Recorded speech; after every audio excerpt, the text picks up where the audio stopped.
الحمد للہ وکفا وسلام علی عبادہ الذین اصطفى اما بعد فاعوذ باللہ من الشیطان الرجیم بسم اللہ الرحمن الرحیم وما كان الله ليعذبهم وانت فيهم وما كان الله معذبهم وهم يستغفرون صدق اللہ العلی العظیم۔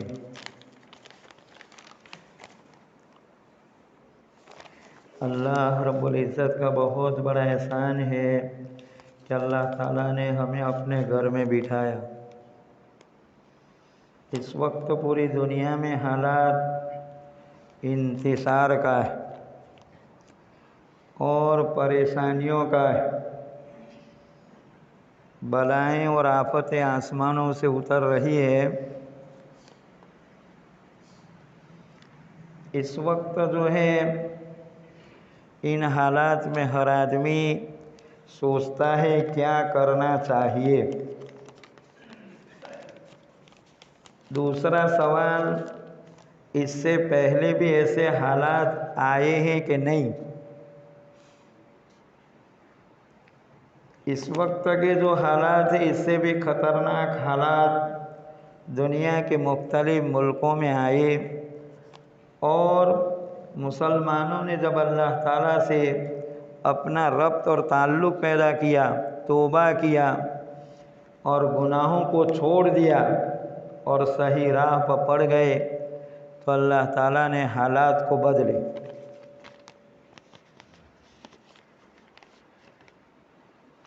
اب یہ عذاب کے بچنے کے لیے، اس لیے کہ دنیا میں مختلف ملکوں میں مختلف پریشانیاں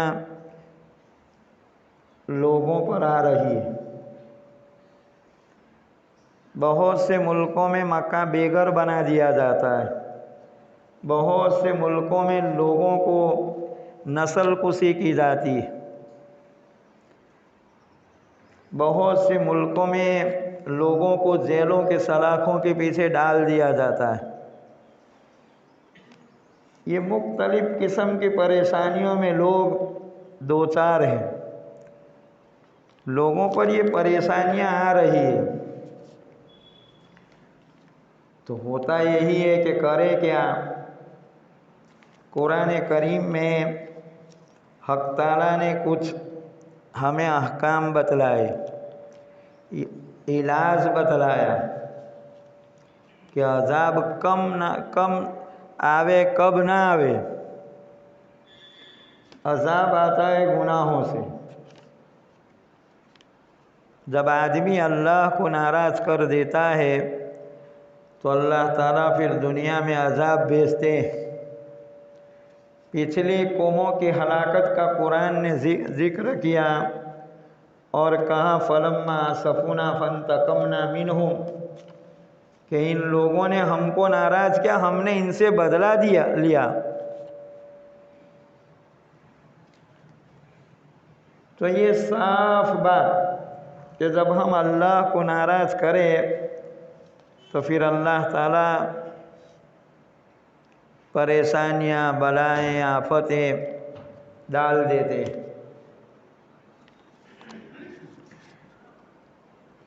تو اس کے لیے جو قرآن نے دو باتیں پہلی بتائی، وَمَا كَانَ اللَّهُ لِيُعَذِّبَهُمْ وَأَنْتَ فِيهِمْ، کہ اللہ تعالیٰ ان کو عذاب نہیں دیں گے جب آپ ان میں ہے۔ یہ آیت مکہ مکرمہ میں نازل ہوئی کہ نبی علیہ السلام نے ہجرت نہیں کی، وہاں مکہ میں رہے تو کیا عذاب نہیں آیا؟ جب مدینہ ہجرت کر کے چلے گئے، مکہ سے مدینہ گئے، تو دوسری آیت اتری کہ مَا كَانَ اللَّهُ مُعَذِّبَهُمْ وَهُمْ يَسْتَغْفِرُونَ، کہ اللہ تعالیٰ ان کو عذاب نہیں دیں گے، کیوں کہ وہ استغفار اللہ سے معافی مانگتے رہتے ہیں۔ تو نبی اکرم صلی اللہ علیہ وسلم کا مکہ مکرمہ میں رہنا، مکہ کے مشرکین عذاب سے بچ گئے۔ جب مدینہ میں ہجرت کی تو بدر کے میدان میں لا کر ان کفر کی طاقتوں کو توڑ دیا، ان کے ساری قوت کو ختم کر دیا، اور ان کے بڑے بڑے سرگنا اور لیڈر 70 مارے گئے اور 70 قید ہوئے۔ ان کی اکثریت اور ان کے ساز و سامان ان کو بچا نہیں سکے، اس لیے کہ بہت سی مرتبہ دنیا کی بہت سی قوموں کو اپنی اکثریت کا دھوکہ ہوتا ہے۔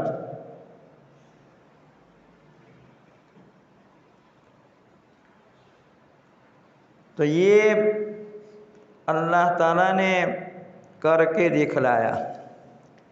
نبی اکرم صلی اللہ علیہ وسلم ہجرت کر رہے تھے، اسی رات مکہ کے مشرکین نے نبی علیہ السلام کے گھر کو گھیر لیا، اور یہ ان کی دار الندوہ تھی، پنچایت، جس میں یہ طے کر لیا تھا کہ ان نبی علیہ السلام کو قتل کر دیا جائے۔ اللہ تعالیٰ نے نبی اکرم صلی اللہ علیہ وسلم کی حفاظت کی اور مدینہ سے مکہ سے مدینہ کی ہجرت کروائی، اور صاف طور پر حق تعالیٰ نے فرمایا وَمَكَرُوا مَكْرَ اللَّهِ وَاللَّهُ خَيْرُ الْمَاكِرِينَ، کہ مشرکین تدبیریں کر رہے تھے اور اللہ بھی تدبیر کر رہا تھا، اور اللہ تعالیٰ بہترین تدبیر کرنے والا ہے۔ یہ خالی واقعات نہیں، یہ زندگی کے آنے والے حالات کے لیے ہماری رہنمائی ہے کہ ہم حق تعالیٰ کا تعلق پیدا کریں، اللہ کو آج تک جو ناراض کیا ہے سب چھوڑ دے اور اللہ کو راضی رکھنے کے پیچھے چل پڑے۔ وَأَنِيبُوا إِلَىٰ رَبِّكُمْ قَبْلَ أَن يَأْتِيَكُمُ الْعَذَابُ، کہ تم اللہ کی طرف رجوع کرو اس سے پہلے کہ تم پر عذاب آئے۔ یہ صاف صاف حق تعالیٰ کی طرف سے آیتیں ہیں، اور اللہ تعالیٰ نے یہ آیتیں اتاری تاکہ ہم اللہ کی طرف رجوع کریں۔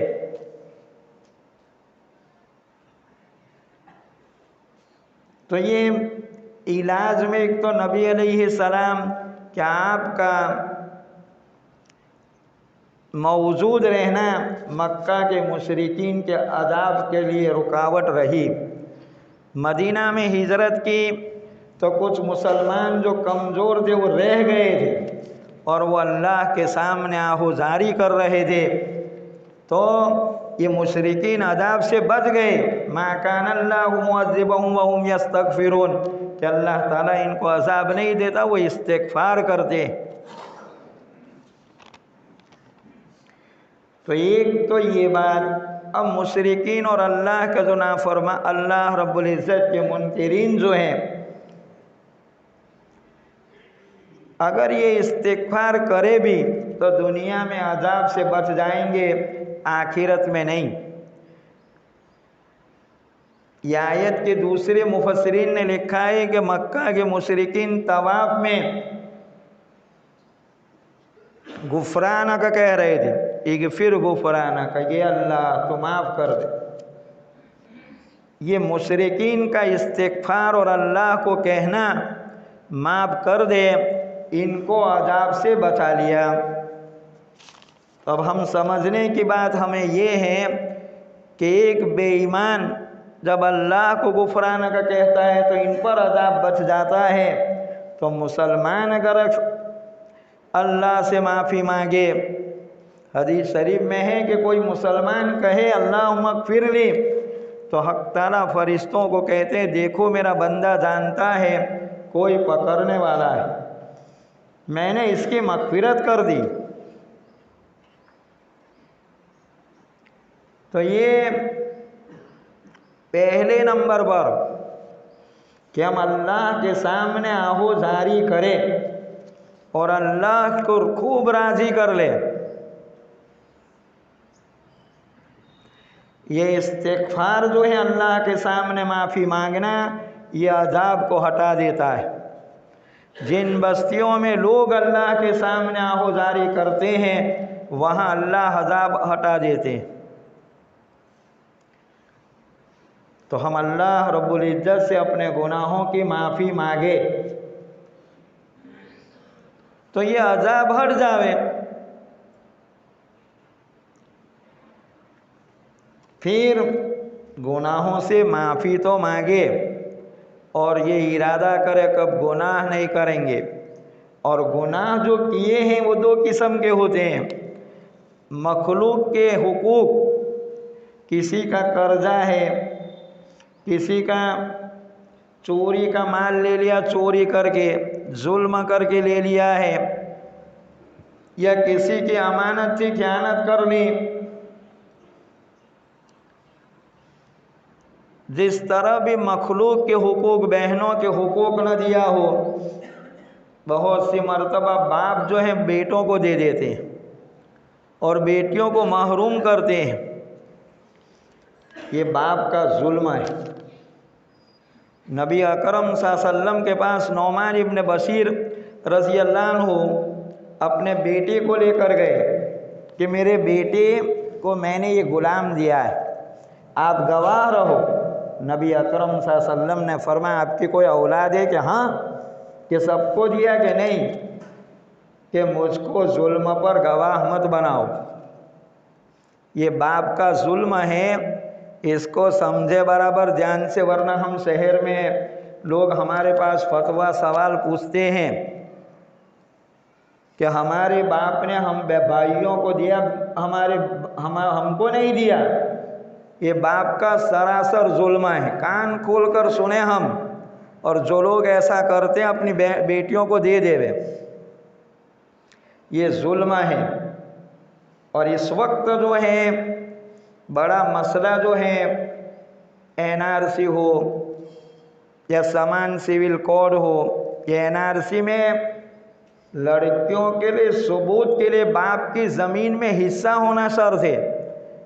یہ بہت سے آسام میں جو جیل میں لڑکیاں ہیں، ان کے بھائیوں نے خیانت کر کے، ظلم کر کے، یا ان کے باپوں نے اپنی بیٹیوں کا نام زمین سے نکال دیا تھا، یہ جیلوں میں سر رہی ہے۔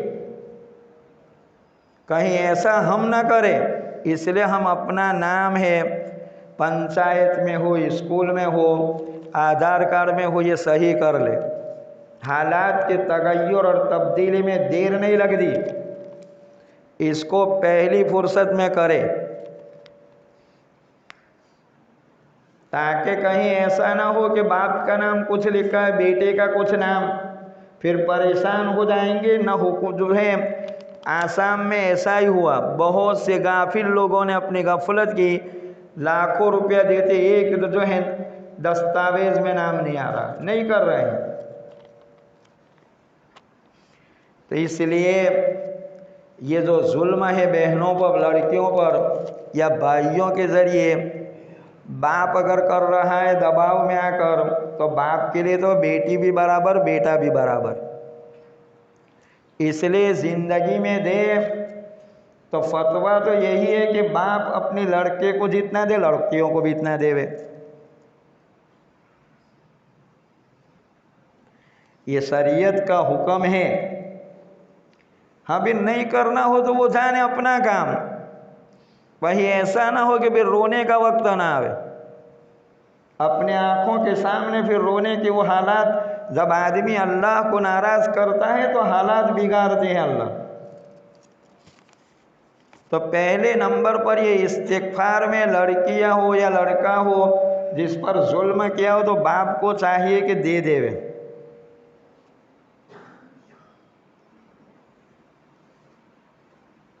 تو یہ مسئلہ اس لیے میرے دھیان میں آیا کہ یہ حالات بگڑ رہے ہیں، ہم اپنی بیٹیوں پر، اپنی بھائی بہنوں پر ظلم نہ کریں۔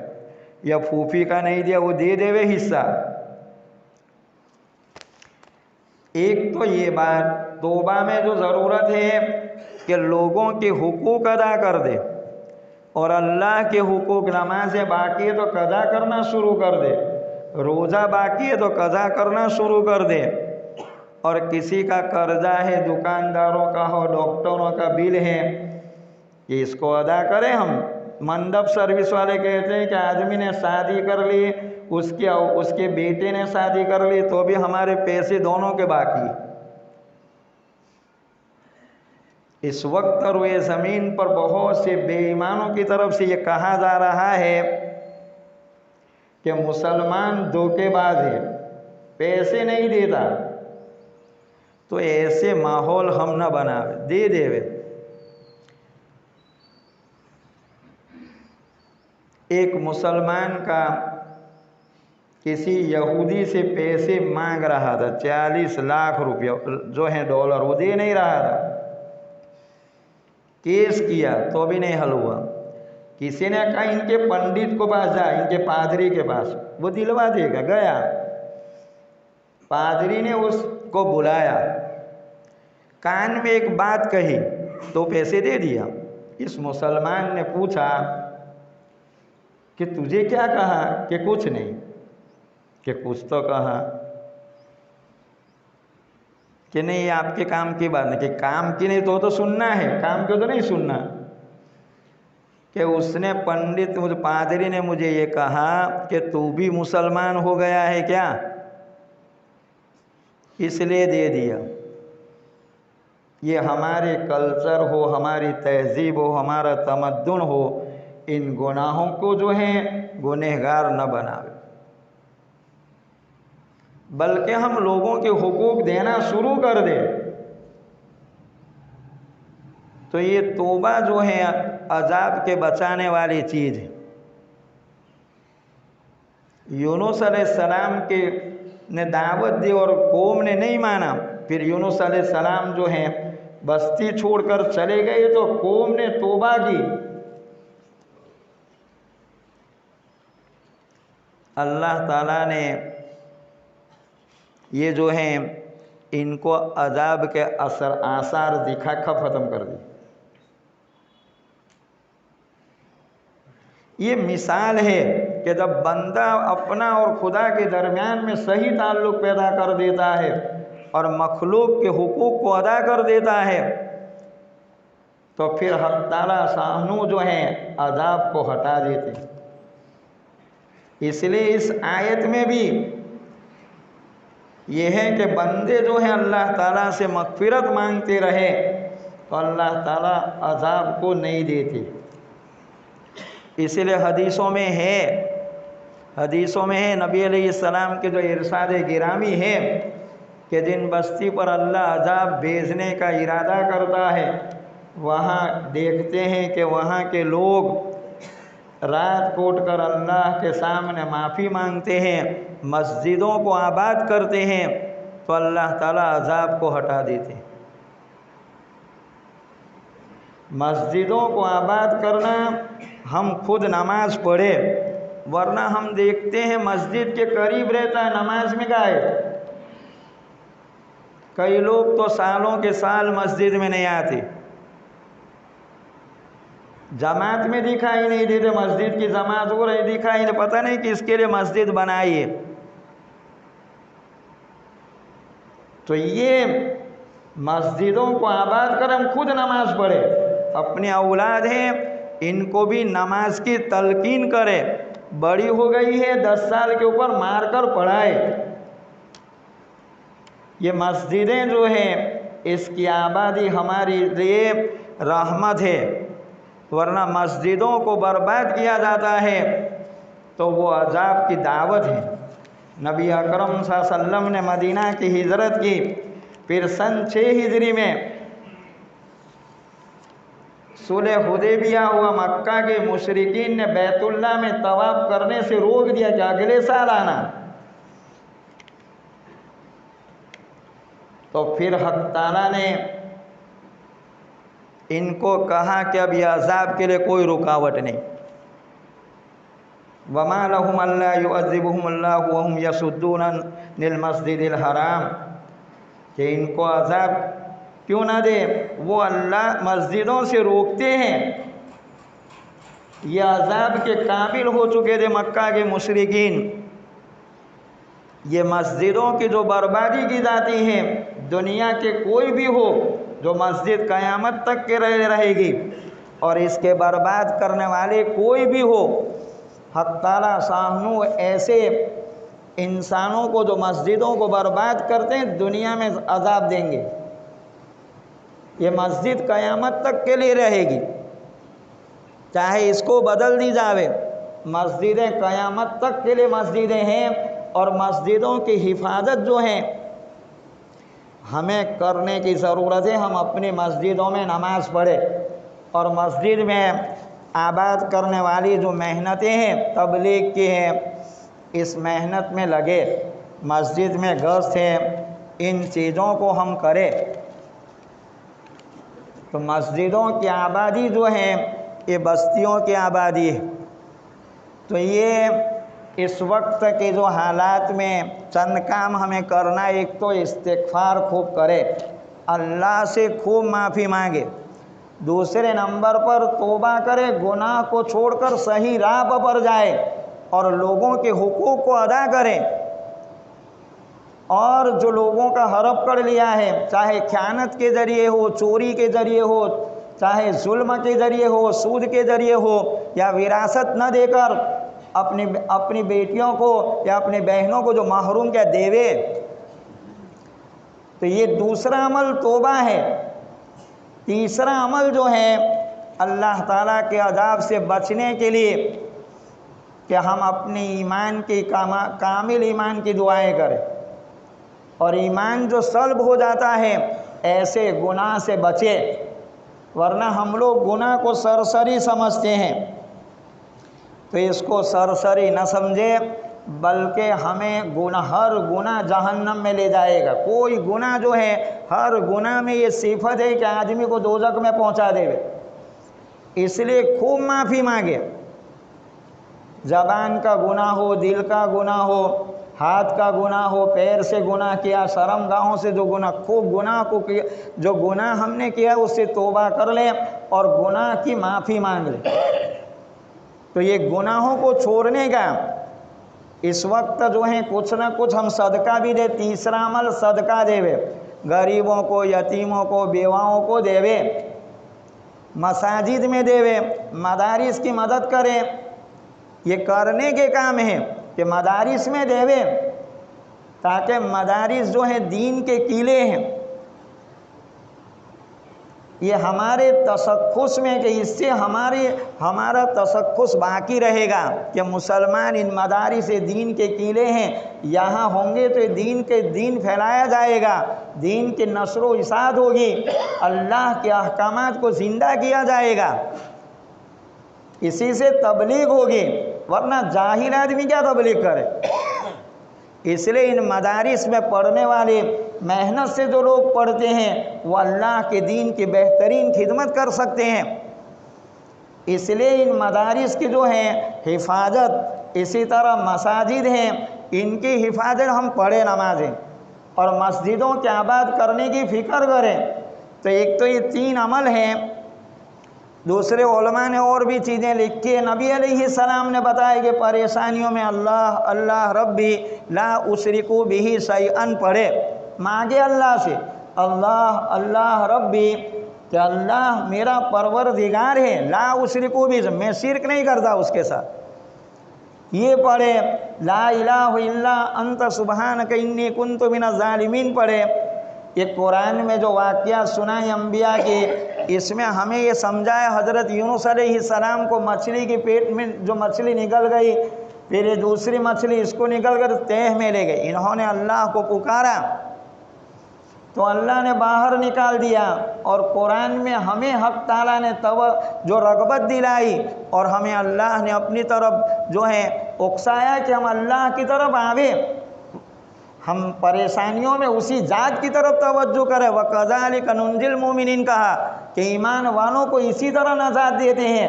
حضرت ایوب علیہ السلام کو بیماری دی، ان کے مالداری کو غربت میں بدل دیا، ان کے تندرستی کو جو ہے بیماریوں میں بدل دیا، پھر حق تعالیٰ کو پکارا، جو اللہ رب العزت کو پکارا کہ ربی انی مسنی الضر وانت ارحم الراحمین، کہ اللہ مجھے تکلیف پہنچ چکی ہے تو سب سے زیادہ رحم کرنے والا ہے، تو حق تعالیٰ سانون ان کی بیماریوں کو تندرستی میں بدلا، ان کی اولاد ختم ہو گئی تھی، اولاد عنایت کر دیا، اور حق تعالیٰ نے ان کے جو ہیں جو فقر و فاقہ کی زندگی تھی مالداری میں بدل دیا، اور ہمیں حق تعالیٰ شانو نے اس کی طرف رغبت دلائی۔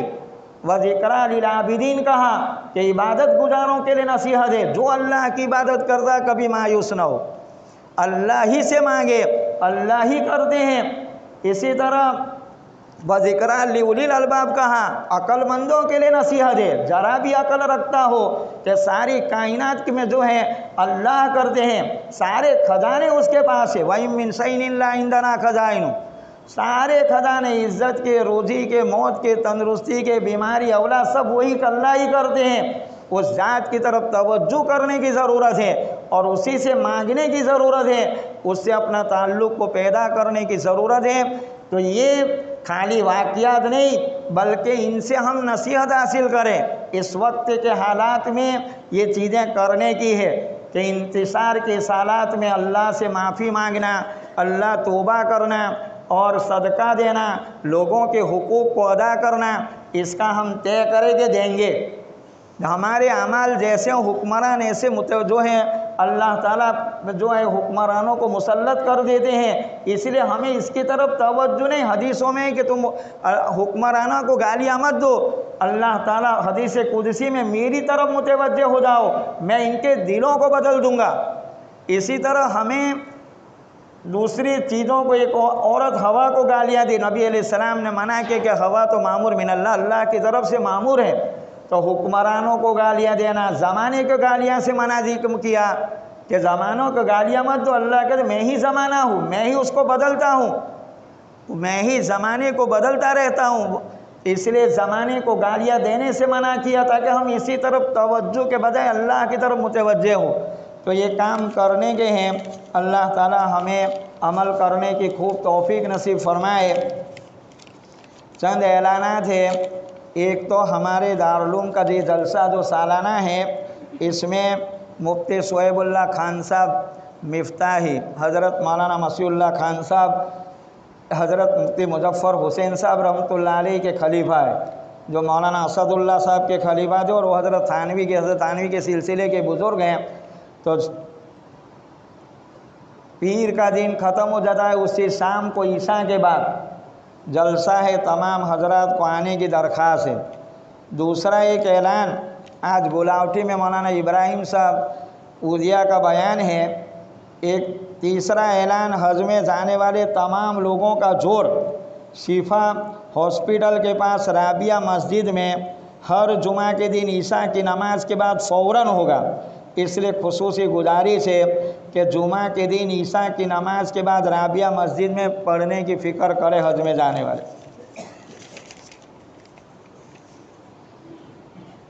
ایک اعلان مدرسہ فیض القرآن قوت الایمان گاؤں کے چندے کا ہے۔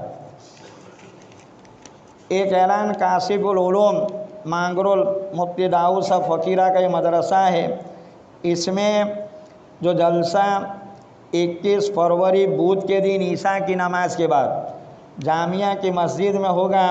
مفتی عبدالمتین صاحب مظاہری جو یہاں پڑھے ہوئے ہیں اور مظاہر علوم کے استادوں میں بھی رہے ہیں، تو ان کا بیان ہوگا۔